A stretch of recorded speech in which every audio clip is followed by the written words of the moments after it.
तो गाइस कैसे हैं आप सब लोग। बीस्ट टेम्पलेट के एपिसोड 57 के साथ हाजिर हो। तो लास्ट एपिसोड के एंड पे हमने देखा था कि हमारे सभी लोग जो होते हैं वहाँ पर अपनी अपनी इन्वेस्टिगेशन करने के लिए निकल पड़ते हैं। यंग मास्टर बाई के पास दो लड़कियां आती हैं जिससे उसका टापियर जो होता है वो काफी ज्यादा अच्छा लग रहा होता है, तो वो उसके पास आकर उसे छूना चाहती हैं। तो इसी के साथ यंग मास्टर बाई उनसे फायदा उठाते हुए पूछता है कि तुम्हारे माथे के ऊपर ये निशान क्यों है। एक लड़की उसे कहती है कि ये निशान जो है ये हमारे माथे के ऊपर इसलिए बनाया जाता है क्योंकि ये हमारे गाँव का एम्बलम है और इसका मतलब यह है कि फुल ऑफ वाइटैलिटी, इसका मतलब है जिंदगी और आजादी। हम लोग यहाँ पर इसी बिलीव के ऊपर मानते हैं और इसी वजह से हमारे माथे के ऊपर इस निशान को बनाया गया है। तो यंग मास्टर बाई कहता है ये तो बहुत ही अच्छी बात है। तो वो लड़की कहती है क्या तुम यहाँ पर हमारे बिलीव को मानते हो, यानी कि क्या तुम यहाँ पर इस बात को मानते हो जिस बात को हम लोग मानते हैं। तो यंग मास्टर बाई उसे कहता है कि हाँ क्यों नहीं, मैं यहाँ पर इस बात को क्यों नहीं मानूंगा। मैं भी इस बात के ऊपर यकीन करता हूँ कि स्पिरिट मॉन्स्टर्स जो होते हैं वो सारी जिंदगी यहाँ पर हमारे पालतू बनकर रहते हैं और उसके बाद उनके मरने के बाद उनको आराम देना चाहिए, उनको यहाँ पर हमेशा के लिए जिंदा रहने के लिए मजबूर नहीं करना चाहिए। तो वो लड़कियां बहुत ज्यादा खुश हो जाती है और कहती है अगर ऐसी बात है तो फिर ठीक है,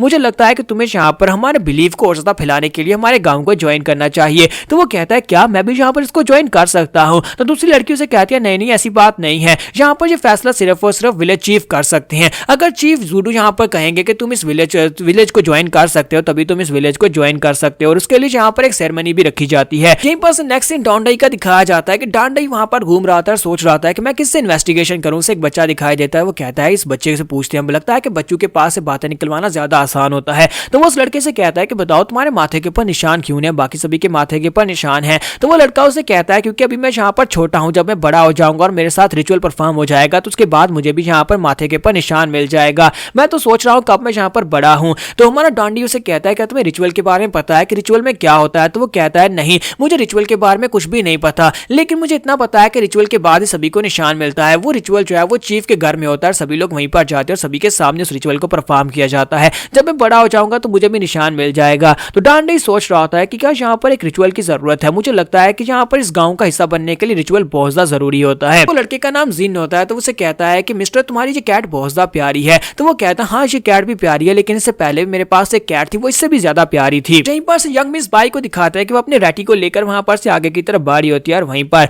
उससे मास्टर लू दिखाई देती है। मास्टर लू जो होते हैं अपने बीस्ट के साथ टेक लगाकर वहां पर लेटे होते हैं और वो काफी ज्यादा खुश होते हैं और पीसफुली वहां पर अपना दिन गुजार रहे होते हैं। तो यंग मिस बाई कहती है कि ये गांव बहुत ज्यादा खूबसूरत है। जब वो वहां पर ये कह रही होती है इसी के साथ ही सिस्टर हिया पीछे से निकलती है और उसे कहती है कि लड़की तुमने क्या कहा। तो वो कहती है क्या मैंने यहाँ पर कुछ गलत कह दिया, मैं तो बस अपने आप से बातें कर रही थी कि ये गांव बहुत ज्यादा खूबसूरत है। तो वो कहती है कि अच्छा ठीक है कोई बात नहीं, तुम अपने बीस्ट के साथ अपना दिन गुजारी हो, मैं यहाँ पर तुम्हें डिस्टर्ब नहीं करना चाहती। तो वो कहते हैं कि मुझे यहाँ पर बहुत ज्यादा अच्छा लग रहा है, मेरा रैटी यहाँ पर दोबारा से जिंदा हो गया और मैं यहाँ पर मैं अपने बीस्ट के साथ दोबारा से टाइम स्पेंड कर पा रही हूँ और साथ ही मुझे तुम्हारा बिलीफ भी काफी ज्यादा अच्छा लगा कि स्पिरिट मॉन्स्टर्स को एक दिन के बाद दोबारा से डिस्पर्स हो जाना चाहिए और उनकी आत्मा को शांति मिलनी चाहिए। तो वो लड़की कहती है अगर ऐसी बात है तो फिर तुम्हें यहाँ पर लाइफ को गिव अप करना चाहिए। क्या तुम यहाँ पर अपने स्पिरिट मॉन्स्टर के लिए लाइफ को गिव अप करना चाहोगी। मिस बाई उसे कहती है कि लास्ट टाइम उस पुल के ऊपर तुमने मुझसे यही सवाल पूछा था कि अपने स्पिरिट मॉन्स्टर के लिए हम लोग अपनी लाइफ को खो सकते हैं। तो मैं यहाँ पर पहले तो बहुत ज्यादा पैनिक हो गई थी, लेकिन अब मुझे लगता है कि अब मैं इस सवाल का मतलब समझ गई हूँ।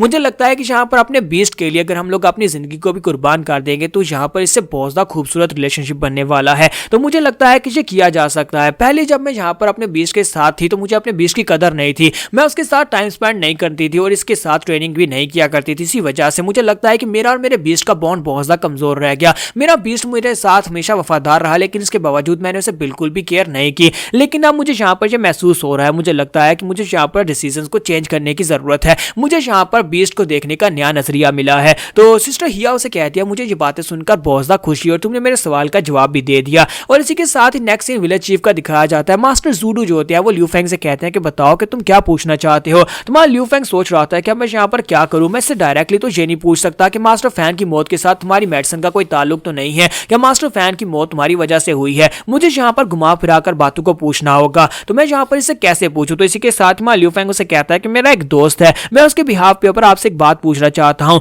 उसका एक मॉन्स्टर है जो कि बहुत ही बुरी तरह से बीमार हो चुका है। वो बीमार है और साथ ही बैटल में बहुत ही बुरी तरह जख्मी हुआ था, इसी वजह से वो बीमार है। तो क्या आप यहाँ पर उसको इस पिल के मदद से दोबारा से सही कर सकते हैं। मतलब वो कोमा में जा चुका है और दोबारा उसके उठने के चांसेस बहुत ज्यादा कम है, तो क्या आप उसे यहाँ पर दोबारा से ज़ॉम्बीफाइड करके जिंदा कर सकते हैं। तो मास्टर जूडू से कहते हैं कि नहीं, मेरा ये मेथड सिर्फ और सिर्फ मरे हुए बीस्ट के ऊपर ही काम करता है, जिंदा बीस्ट के ऊपर ये काम नहीं करता। और मुझे नहीं लगता कि तुम्हें यहाँ पर जिंदा बीस्ट के ऊपर इसको अप्लाई करना चाहिए, बल्कि तुम्हें यहाँ पर किसी और ट्रीटमेंट के बारे में सोचना चाहिए। जाओ जाकर किसी और ट्रीटमेंट के ऊपर काम करो। लेकिन अगर तुम्हारा वो वो बीस्ट मर जाता है, तुम्हारे दोस्त का बीस्ट मर जाता है, तो उसे मेरे पास ले आना, मैं तुम्हारी मदद जरूर करूंगा। तुम्हारा लियू फेंग सोच रहा था मुझे लगता है कि इसने भी यहाँ पर किसी जिंदा बीस्ट के ऊपर इस मेडिसिन को ट्राई नहीं किया, तो क्यों ना मैं यहाँ पर खुद से इसको ट्राई करके देखूं। तुम्हारा लियू फेंग उसे कहता है कि मैं यहाँ पर एक और सवाल पूछ सकता हूँ, मुझे एक बात तो बताओ कि तुम लोग कल यहाँ पर हमारे स्पिरिट मॉन्स्टर्स को कैसे यहाँ पर रिचुअल के साथ दूसरी दुनिया में भेजने वाले हो। तो मास्टर जूडू से कहते हैं तो तुम्हें कल ही पता चलेगा। मुझे लगता है कि फिलहाल के लिए तुम्हें इस सवाल का जवाब ना ही बताऊं तो ज्यादा बेहतर है। जाओ जाकर अपने स्पिरिट मॉन्स्टर के साथ अपना बचा हुआ टाइम स्पेंड करो, तुम्हारे पास सिर्फ और सिर्फ 24 घंटे ही हैं।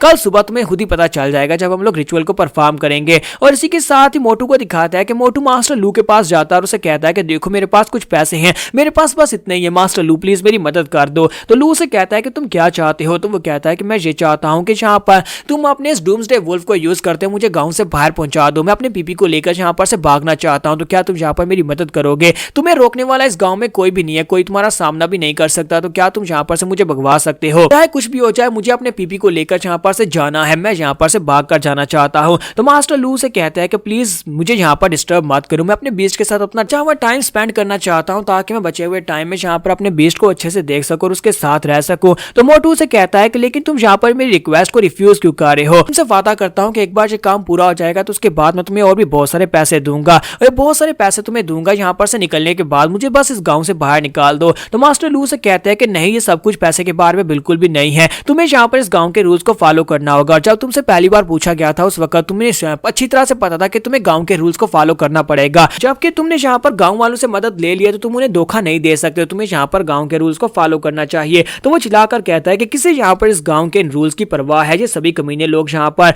तुम सभी लोगों का दिमाग खराब कर चुके हैं, तुम सभी लोगों को लगता है कि तुम्हारे बीच के जिंदा होने के बाद एक दिन के बाद तुम इसे मरवा दोगे, पर मैं ऐसा नहीं होने दूंगा, मैं यहाँ पर कोई ना कोई और रास्ता ढूंढ कर रहूंगा, चाहे आज या फिर कल मैं यहाँ पर से भाग जाऊंगा। तो मास्टर लू सोच रहे होता है कि ये बेवकूफ यहाँ पर कुछ ना कुछ गलती जरूर करेगा। और इसी के साथ ही दिखाते हैं कि यंग मास्टर बाई जो होता है वो आगे की तरफ चलता हुआ जा रहा होता है, तो वहीं पर झाड़ियों में से उसे आवाज आती है। तो मां लियू फेंग उसे कहता है कि यंग मास्टर बाई यहाँ पर आ जाओ। तो वो कहता है कि तुम यहाँ पर क्या कर रहे हो, क्या तुम्हें यहाँ पर से कुछ मिला, क्या विलेज चीफ के साथ बात करने के बाद तुम्हें कोई क्लू मिला है जो तुम यहाँ पर ढूंढ रहे हो। तो वो कहता है नहीं नहीं, यहाँ पर आ जाओ, मैं यहाँ पर तुम्हें कुछ दिखाने वाला हूँ। मैंने उससे बात की, मैंने उससे डायरेक्टली बात तो नहीं, लेकिन मैंने उसके साथ घुमा फिरा कर बात की और मुझे लगता है कि उसने अभी तक जिंदा मॉन्स्टर के ऊपर इस पिल को यूज नहीं किया, तो मैं यहाँ पर एक्सपेरिमेंट करके देखना चाहता हूँ कि जिंदा मॉन्स्टर के ऊपर अगर इस पिल को यूज किया जाए तो फिर उसका क्या होगा। तो वो कहता है लेकिन तुम यहाँ पर कौन से जिंदा मॉन्स्टर को यूज करोगे। तो वो कहता है वो देखो मेरा वाइन मॉन्स्टर जो है वो एक बिल के अंदर अपने आप को लटका कर बैठा हुआ है, इस बिल के अंदर वर्म मॉन्स्टर रहता है, वो वर्म मॉन्स्टर जिसे यहाँ पर जड़ें बहुत ज्यादा पसंद है, और जब वो वाइन को काटेगा तो वाइन उसे बाहर निकाल लेगा और उसके बाद हम लोग उस वर्म मॉन्स्टर को जार में डालकर उसके ऊपर एक्सपेरिमेंट करेंगे। और इसी के साथ ही वर्म मॉन्स्टर जो होता है उसके साथ लिपट जाता है और वाइन मॉन्स्टर से अपने अंदर लपेट कर बाहर निकाल लेता है। तो लियू फेंग कहता है कि अब जबकि हमारे पास यहाँ पर वर्म मॉन्स्टर आ चुका है तो डीमन स्लेयर सेक्टर के मास्टर के पास जो बची हुई पिल्स मैंने ली थी उन पिल्स में से एक पिल को इसके ऊपर यूज करते हैं और इसको ज़ोंबीफाई करके देखते हैं कि हमारा एक्सपेरिमेंट कामयाब होता है या नहीं। तो यहाँ पर एपिसोड 57 का एंड करेंगे और नेक्स्ट एपिसोड में देखेंगे क्या यहाँ पर लियू फेंग का एक्सपेरिमेंट कामयाब हो जाएगा, क्योंकि अगर इसका एक्सपेरिमेंट कामयाब हो जाता है तो उसका मतलब यह है कि यही वो गांव के लोग हैं जिन लोगों ने लीडर फैन को मारा था और उसके लीडर फैन की मौत के पीछे मास्टर यानी विलेज चीफ का हाथ है।